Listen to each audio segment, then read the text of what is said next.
The over for the Detroit Pistons season has been set. Will they finally hit the over, or will it be another season where they fail to meet expectations? We'll talk about that in today's episode of the Locked On Pistons podcast.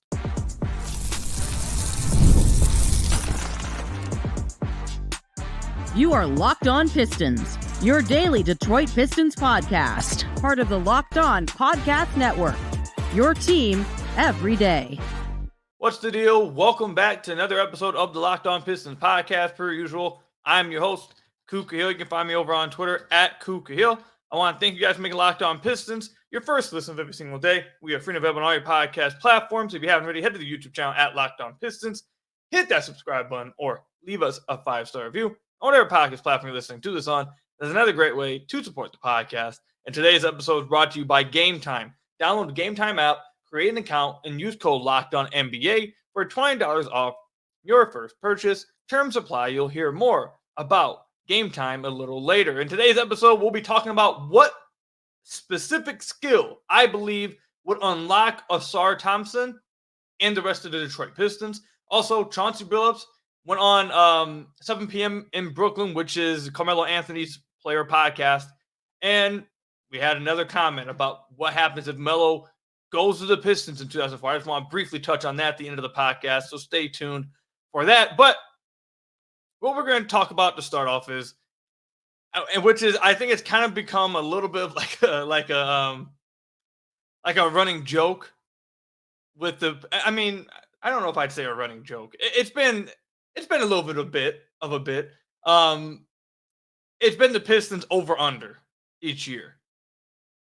Like, if for the last few years, there's been nonstop talk about will the Pistons actually hit their over? Because every year, let's just be honest, like we can keep it a buck here. Every single year, Pistons fans get super excited. They believe they believe the Pistons will hit the over. They're going to get this many plus wins, or every year there's always this amount of optimism in the offseason. You have people betting on the over, and the over never happens. Like the last 5, I don't think the Pistons have hit their over the last 5 years. Like, it's been that bad. So at this point, July 25th, the over for the Detroit Pistons has been set, and it's at 24.5 wins. So what do I believe the Detroit Pistons will hit over 20.5 or 24.5 wins? So basically win 25 games. And really, this became such a big talking point, not just like within Detroit. It actually became like a big national talking point, but because the Pistons, apparently their over under is the most bet upon over under by ever. I believe the numbers like over 95% of people are betting the over on this. Like 95% of the money is betting the over on the Pistons hitting over 24.5 wins, which is an insane amount to bet on an over on a team that just won 14 games. But I'm going to go ahead and give my opinion. I want to hear from you guys too. Will the Pistons hit over on this? I'm going to say this. This will be my answer. This should be like the first goal for the Pistons this year. From top down. From ownership to front office, coaching staff, players. They should hit over 24.5 wins. If they don't hit over 24.5 wins, it's going to be a really bad offseason next summer.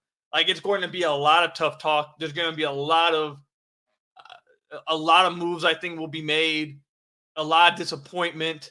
Like, them not, because like 24.5 wins, like that's not a lot of wins. Let's pull up the NBA standings this past year. I should have had this pulled up beforehand, but this just came to my head. Let's pull up the regular season standings for this past year. The 3 worst teams in the East had 14, 15, 21 wins. The 2 worst teams in the West had 21, 22. So 24 wins would put you at around like the 5th worst team in the NBA. So they basically would be sitting at the 5th overall pick in the lottery. If you just looked at this past season, like, I don't think that's a big enough improvement. I'm not going to lie to you. And I expect the rest of the league to get better too. So 24.5 wins, like, let's say they get to 24 wins. That could be like 2nd worst team, 3rd worst team. Like, I expect a lot of teams to get better, the rest of the NBA to get better. So that has to be their goal. I believe they have to hit over on this. If they do not hit over on this, it will be a massive disappointment. And I understand over 24 wins would be 10 plus more wins than their previous season, which again is a lot to ask of a team that just won 14 games. I believe it was Jack Kelly. I follow him on Twitter. I forget where Jack. This is another thing I'm gonna have to look up because I do not like shouting people out without giving them their proper shout out. I believe he covers the Pistons or does a lot of work over at NBL. He also does a lot of stuff with Pistons Intellect, his own little podcast on YouTube. I wanted to shout him out correctly. But last year he posted something about how the worst team previous season, what was the average jump the next season? And not very many teams ever make crazy jumps. Like you have the Boston Celtics who made, and when they made the trade for like not Paul Pierce, but Ray Allen and KG, like they made a crazy jump. But like that doesn't happen like often. You don't see these crazy jumps very often. But with what the Pistons have done, with Cade entering into his third season, with how bad the last 4 years have been, anything less than 24.5 wins would be, I think, a massive disappointment. Now, I'll go ahead and say I expect it. I expect him to win more than 24 games. Now, the recent history tells me I'm going to be looking like a fool. Like, that's just what it is. But I can't see the Pistons losing or winning less than 24 games. That's adding Tobias, Malik Beasley, THJ. Like, none of these guys are crazy contributors. None of these guys are, like, crazy stars or anything. But I think one of the reasons why so many people are taking the over on this is because a lot of the Pistons' issues this past year for why they were so bad had a lot to do with just roster construction. They didn't have any spacing. They didn't have any shooting. They were like 28th, I believe, in three-point attempts and 28th in three-point percentage this past year. Had no spacing, had no shooting, had no functional lineups. Lineups didn't make sense. You couldn't balance lineups. Like, it was just bad. It was not good at all. Like, and that had a lot to do with it. So simply adding spacing and giving the coaching staff the ability to put lineups on the floor that actually makes sense around Cade and whoever else, I think that will, in and of itself, add a lot more wins for them. Then you have to take into account possible improvements from Cade, Asar, Ivy, Duran. Like, I just think that if they don't win 24 games, that would just be crazy, I think. How do they do it, though? Win more games. Okay. That was, I just had to throw that joke out there. How do they do it? They have to shoot the ball better, which I think they will because of the additions. I think they have to avoid long losing streaks like they did. Like, obviously, you cannot go on a 28-gamer again, but like even like a 10-gamer, 15-gamer, you have to try to avoid long losing spells. On the court-wise, I think they have to, the coaching staff really has to prioritize, I think, keeping spacing on the floor. Trajan talked about this all like during his introductory press conference. Spacing should be the main priority of this team. You could not have like lineups we saw last year when you saw Asar Thompson, Isaiah Stewart, Jalen Duren, and Killian Hayes on the floor at the same time. Like, Killian's not on the floor anymore, on the team no more, but you get what I mean. Like, last year, you can't have the equivalent of that type of lineup on the floor anymore. Like, you can't have 15-plus minutes when you have no shooting on the floor. That, like, you just can't have that happen. They need improvements inside. They need inside the house improvements from their young players. And they need to win games that they should win. Like, there was a lot of games that the Pistons had a lead in the fourth quarter, or they had played well all the way till the fourth quarter and blew the lead. A lot of those games, you don't need to win every game. It's hard to win every single one of those games. And hell, it's probably hard for the Pistons to win 50% of those type of games. But this past year, I would bet they've won like maybe 5% of those type of games. Like, you need to win a lot more of those type of games. You can lose the games you're supposed to lose, I guess. You need to win some of those. But the games where you are in pole position to win in the fourth quarter, you need to win a lot more percentage of those ones. You don't need to blow teams out. I don't need to see you upset a bunch of great teams. I think that is what's going to separate the Pistons a ton. Like, a lot of those losses the Pistons had, especially like midway through the season, like the Pistons had a chance to win the game. And then just whether it was crazy coaching decisions like playing 11 people in the first quarter or playing all bench lineups or having a lead in the second half and then sitting Cade for like 10 straight minutes and playing an all bench lineup and let the lead evaporate and then Cade coming back in down 10 plus. Like, that stuff has to stop. You can't squander leads like that. You can't play all bench lineups. Like, when you are having a good game and you are playing well, the coaching staff has to make the right decisions, press the right buttons to where the Pistons end up with a win at the end of the game. Like that, I think, is by far probably their biggest issue. They have to win the games they're supposed to win.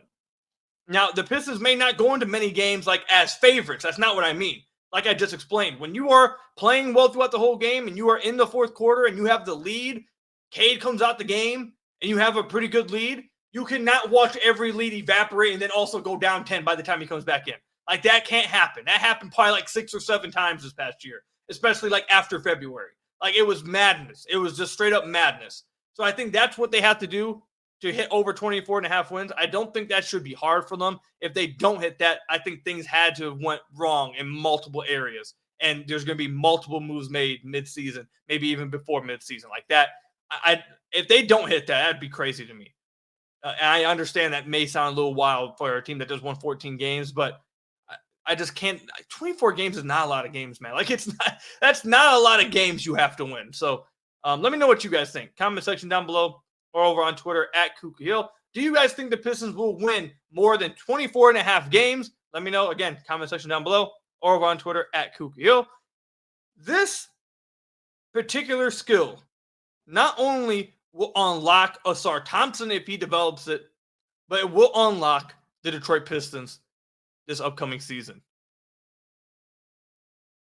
Game Time is an authorized ticket marketplace of Major League Baseball, which makes getting tickets faster and easier. Prices on the Game Time app actually go down the closer it gets to the first pitch, with killer last-minute deals, all-in prices, and views from your seat, and their lowest price guarantee. Game Time takes the guesswork out of buying MLB tickets. And like I've told you guys many times, I'm a procrastinator. I wait till the last second with everything, and it often screws me over when it comes to purchasing tickets, but not with Game Time because they got last minute deals. You can save up to 60% off buying last minute for sports, concerts, comedy, theater, and all types of events near you. They got flash deals. Again, not only do they have last minute deals, they have deals deals going after the event even starts, saving people like me. Another thing I love about Game Time, which just makes it even better, is that you can see the view of your seat from the app. You don't have to purchase the ticket, get there and like, oh, these seats weren't the greatest. No, you can see right in the app what seats you are purchasing, what they look like. And I think that's absolutely amazing. It saves me all the time. So download the Game Time app, create an account, and use code LOCKEDONNBA for $20 off your first purchase. Terms apply. Again, create an account and redeem code LOCKEDONNBA for $20 off your first purchase. Download Game Time today. Last minute tickets, lowest price, guaranteed with Game Time. So I want to thank you guys again for making Locked On Pistons your first listen every single day. Free and available on all your podcast platforms. If you haven't already, head to the YouTube channel at Locked On Pistons. Hit that subscribe button or leave us a 5-star review on whatever podcast platform you're listening to this on. That's another great way to support the podcast. So I want to tell you guys what made me want to talk about this skill for Ausar Thompson. We've talked about it a little bit before, obviously. But what made me want to talk about it right now is because I saw a lot in the Pistons community over the last week or so. A lot of people discussing, what should the starting lineup be? What's the balance they should go with? Who do you think they're going to start? Like I saw the whole starting lineup discussion all over the place last week with the Pistons community. And I think that this is what sparked this topic right here, because I think this skill will determine what lineup they go with and will really unlock the Detroit Pistons. I think it will definitely make it to where they can hit over 24.5 wins. And I think it allows them to play what should be their best lineup by far. Ausar Thompson. I think Ausar Thompson is 100% is the X factor. He will unlock the Detroit Pistons if he can develop this skill. And I am not talking about his shooting. It's not his shooting. It's not his outside shot. It's not his catch and shoot numbers. It is 100% by far, without a doubt, his ball handling.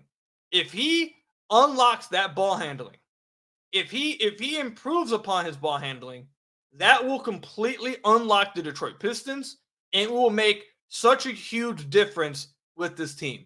Let me explain why. I guess the first reason I want to go with is what it would unlock. It would mean the Pistons can finally take advantage of Cade Cunningham being a big point guard. I've told you guys this on the podcast before. We've talked about it with I think we mentioned it even with Ashton a few weeks ago. We talked about it with Cannon, Cade's brother, last summer. We've talked about it with the beat writers. I'm telling you guys, I know the front office has talked about it. Like it's a talking point. It's something that everyone realizes. You listen to national media podcasts when they talk about the Pistons, it's something they bring up. Like it's I feel like everyone knows it. Everyone's talked about it, but the Pistons are the only team that just haven't done it. They haven't done it yet. Now maybe that has to do more with the fact they don't have the personnel. They didn't feel like they had the personnel to do it previously. I would say you had the chance to acquire that personnel, but chose not to, Troy Weaver. But right now, that position versatility is possible if Ausar Thompson unlocks that secondary playmaking and his ball handling. Because then you can run a lineup of Cade, Ausar Thompson, Simone Fontecchio, Tobias Harris, and Jalen Duren. That is what the Pistons starting lineup should be this upcoming season. But it can only work. You can only run it if Ausar Thompson is capable of taking those secondary playmaking reps. Because you don't want Cade to be the only player in that starting lineup that can create advantages, that can, play make for others, drive and kick, run a pick and roll. You don't want him to be the only guy that can do that. If he is, it's going to be, that's way too much usage, way too much stress you have on one player. And for anyone that I know a lot of people are immediately going to think, well, Koo, aren't you someone who has been a fan of building a heliocentric offense around Cade? I feel like people don't really know what that means. Like, people call Dallas a heliocentric offense, which is true. Cade or Luka and Kyrie. Like Houston with James Harden and Chris Paul. Like these teams that play that way, the only one I can think of that really didn't have any other creator was the Knicks. But even the Knicks gave Dante DiVincenzo a lot more usage, and all of a sudden he started popping off every now and then. Like, you still want another guy there that can take off some of that usage, even if you want to build that style, which I don't think the Pistons are doing right now. But just for anyone who thinks that I'm being inconsistent with that, that's not heliocentric doesn't mean he's the only person that ever touches the ball. That's not the case. But either way, moving past it, because that's not the point of this conversation. What that unlocks is that now, since you have Cade as a big point guard, you don't have anyone on the floor smaller than him, which means you have versatility on both ends on the floor. You can switch across the floor, across all positions on defense, and not have to worry about a guy being too small. You can cross match. You can do all kinds of new, different things defensively that the Pistons have not been able to do because they constantly have had someone on the floor that is too small or a liability next to Cade defensively. Which, the only time you didn't have that was the first 11 games this past year when Monty decided to start you-know-who over Jaden Ivey. But that player we know what happened with that. But starting Ausar, you have everyone in your lines 6'6" or 6'7" and above. It's easy. And all of those guys should be capable defenders. We've seen Cade defend. We know what Ausar is. That allows Ausar to guard the best ball handler on the other team while not having to worry about someone else having to guard the bigger guy. You got Tobias and Simone Fontecchio. Defensively, that unlocks you. But the only way you can do it is if Ausar is capable of taking those secondary playmaking reps. He absolutely has to be able to do that, or you can't do it. Offensively, you have the spacing with Simone Fontecchio and Tobias Harris, with Cade Cunningham. You have the spacing to run that lineup. You have the perfect balance of defense and spacing on the floor at the same time. You got the rim running threat in Jalen Duren. You have everything makes sense if Ausar Thompson is able to improve his ball handling. And if you go pre-draft, go back to his time at OTE, he was the point guard basically. He ran a lot of the sets. He was the one orchestrating the offense a lot of the time. Those who were high on Ausar Thompson, which I was, if you guys remember listening to the podcast pre-draft, the main argument I think for Ausar was, do you believe in him having secondary playmaking reps? Do you believe in his ball handling? Do you believe in his ability to be an initiator? If you do, he should be high on your board. If you don't, he's going to be lower. I believed in it. I think the Pistons obviously believed it, or they wouldn't have drafted him. You saw it in Summer League, especially in transition this past year or last summer for him. You saw his processing. You saw his ability to read and react to a defense. You've seen his playmaking ability, not just in Summer League, but Summer League you saw the ball in his hands a little bit more. But even like on the short roll during the season, you see his connective passing. You'd see that he has, like I said, he processes the floor really quickly. He knows how to make the right pass. He played point guard at OTE. Both he and his brother, that was one of the biggest things about them coming out of OTE was they know how to play the right way. They know how to make the right pass. They know how to find open guys. Like, Ausar has that in him. It's a raw skill. His ball handling was a little bit loose this past year, so he needs to tighten it up. But if he's capable of doing that, and then he can run some of the pick and rolls, he can attack closeouts and find other people, he can run, DHOs and try to create offense for others. If he's able to be that off guard, which I think is what his best position, what his future position is going to be in this league, which is a 2-3 guard or a 2 guard that can play some 3 minutes and some 4 minutes that can switch across, but mainly as a 2 guard.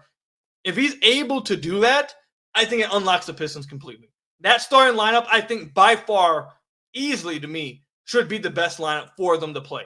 I don't think it's even close. You got Tobias and Tech in the floor, who are both shooters and demand space or demand attention by the defense. They will provide spacing. Tobias is another player who can soak up some usage by creating his own shot. Maybe not so much others, but his own shot. He can, abuse mismatches a little bit. He can score in isolation. He can do all that. You have the perfect balance of offense, and then you have your best defender on the floor at all times while maintaining versatility and size defensively along with length. Like, I think that's the best lineup you can run, but it all relies on Ausar being able to improve his ball handling, which is why I think this skill would unlock Ausar this year and unlock the Detroit Pistons. Again, if he improves his shot, like, great. But I don't think that's what they desperately need from him. He needs to do it long term. You definitely need him to improve. But his ball handling is higher on that list. You need him to be able to be that guy that can take those secondary reps. If he can't, it significantly lowers his ceiling. So you need him to do that. I think he can. I think we all know he can pass the ball. It's just a matter of will his handle be tight enough. So I hope he's really working on that this offseason, because if he is, that lineup, I think, would be great for the Detroit Pistons. I think it's easily their best lineup. And it would unlock Ausar's season. It would unlock the Pistons season. It would allow them to play Caden Ivey separately. I just think I think it's easily the best lineup they can run. So let me know in the comment section down below. Do you guys agree, disagree here with this? What skill do you think actually would unlock Ausar Thompson? If you disagree with me, I'm assuming everyone's going to just say shooting, but I disagree with that. Again, let me know in the comment section down below or over on Twitter at KukaHill. Chauncey had a lot to say apparently about Chauncey Billups, that is, obviously Mr. Big Shot, on if the Pistons drafted Carmelo Anthony, would they have scared LeBron out of the East sooner than who you want to say that did it? Celtics did? Or out of, not the East, Cleveland. Scared him out of Cleveland sooner than the Celtics did? Chauncey seems to believe so. So I want to thank you guys again for making Locked On Pistons your first listen of every single day. We're free and available on all your podcast platforms. If you haven't already, head to the YouTube channel at Locked On Pistons. Hit that subscribe button or leave us a 5-star review on whatever podcast platform you're listening to this on. That's another great way to support the podcast. So I'm going to play this clip of Chauncey Billups. He was on, like I said, Anthony's podcast, 7 p.m. in Brooklyn. And they asked him about Melo going to Detroit in 03. Obviously, everyone knows that this is something that gets talked about every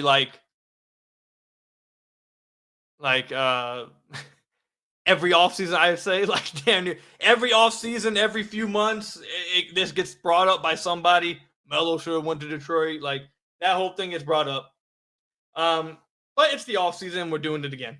So I'm going to play this clip real quick from Chauncey Billups, and then we'll come back and talk about it a little bit afterwards. But this is what Chauncey had to say about what happens if Melo would have came to Detroit in that 2003 draft. Incorporate him into the mix, you know what I mean, without disrupting what's already going on. Bro, it would have been the perfect, like, most people always be like, man, would he have started or would Melo have started or Tate? Well, what most people forget is that at the time of that draft, we didn't have Sheed. Mm-hmm. We got Sheed at the trade deadline. Right. So Melo would have been starting off the top. Like people always say, like, what do you mean? He would have been starting off the top. And we won at least 3 chips, bro. And I say it all the time. I be on him. I said, Bron would have had to leave Cleveland a lot earlier than he left because they never was going to beat us. Yeah. They never would have beat us. You know what I mean? So, this is my thing. Every time this gets brought up, like Chauncey brought up, they didn't have Rashid yet. Like, Sheed came at the trade deadline. So, and getting Rasheed Wallace was obviously such a huge piece of winning that 2004 championship. Having him and Ben in that front court obviously was such a huge deal. Rasheed was a massive piece for why they won that championship and why they were so good for so long. So my concern is anytime this gets talked about, like, yes, Darko was the wrong pick. Like, okay, everyone knows that. My thing is, if they would have drafted Melo, would they have traded for Rasheed? Because if they don't trade for Rasheed, I kind of get worried about, do they win? Like, do they win? Like, Melo, obviously, historically, is a better player than Rasheed.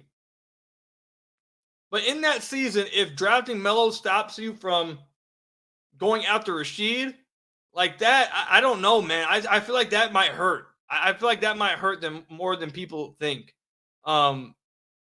Like, long-term, though, I do think they eventually would have won a championship. Like, as Melo got closer to his prime, like, yeah, and multiple probably, definitely, probably multiple. And if Melo goes to Detroit, the Pistons probably aren't in the position they're in right now. Like, I think their next 15 years play out completely different if they had Melo on their team.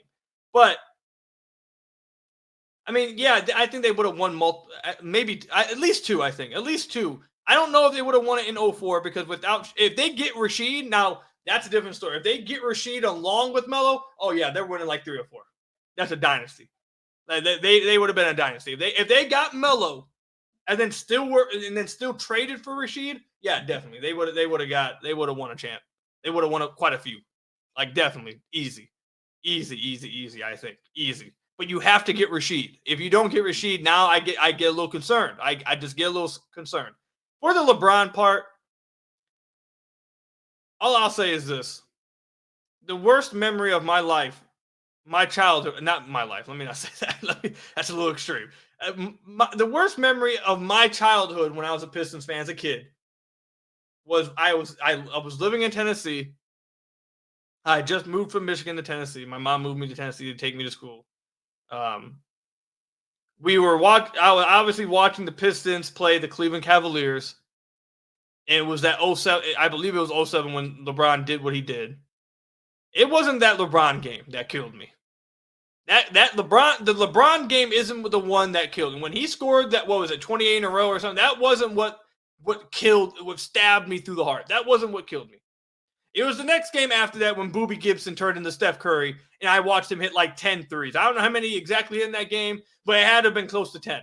That was the game, I swear to God, I was like 7 years old or something, I think. I don't remember exactly how old I was. I think I was like 9, maybe. It was 2007. I was born in December, so like 9. I was in tears. Like tears running down my face, absolutely bawling my eyes out because the Pistons had just got eliminated and some dude I had never heard of just dropped 9 threes on him or something. Like, that's the part that killed me. With that said, I bring that up because if they got Melo, that doesn't happen. I'll tell you that much. I don't have to relive that. The 8, 9-year-old Koo doesn't have to go through that. And if that's what the cost of getting Melo, and even honestly, this is how bold of a statement this was, or this is going to be. Even if they don't get Rasheed, if getting Melo means I don't have to witness that experience again, because that killed childhood Koo. Like, I don't think you guys understand. Like, I was traumatized for the next few weeks. Like, it was rough. If that doesn't have to happen again, so be it. Sorry, Rasheed. But I gotta value my own experiences a little bit more here. You feel me? So, but in all seriousness, like I said, if they get Rasheed with Melo, then I completely agree with what Chauncey says. I don't know if LeBron makes the finals. I definitely think he probably gets forced out. If they get Rasheed and Melo, I mean, they would have won 3 championships at least. I think definitely would have won in 2005. I think they would have beat the Heat in 2006. So, and I definitely think they would have beat the Cavs in 2007. Maybe they would have met their match with Boston. Because that big 3 was good, especially if they stayed healthy. So maybe 08 is when it stops, or not stops, but at least it becomes like, okay, I don't know if they can do it. But I think, yeah, if you keep Rashid, it's a dynasty. Without Rashid, I think it's a little bit more of a question because of how important Rashid was. But definitely, I think you're playing better longer term than they would have been. Like Melo in 05, 06, 07 with the Pistons. Yeah, that would have been something. Maybe not initially, but that would have been something. Now, and even the next 10 years, what does it look like? Do the Pistons ever get rid of Chauncey? Like, does Ben ever leave? Like, how long do they keep winning? Do they move off of Melo and get assets to where they don't ever have to go through what they've went through in 2010s? Like, it is what it is. I'm not going down the Melo what if road again. Just, yeah, I agree with Chauncey. I'll leave it at that. I agree with Chauncey. If they keep Rashid, I definitely agree with them. So let me know in the comment section down below or over on Twitter at Kuka Hill how you guys feel about that. But that's all I've got for you guys today. Thank you guys for making Locked On Pistons your first listen of every single day. Free and available on all your podcast platforms. Hit that subscribe on the YouTube channel. Leave us a 5-star review, whatever podcast platform you're listening to this on. Till next time, I'll see you guys later. Stay safe out there. Till next time, peace out.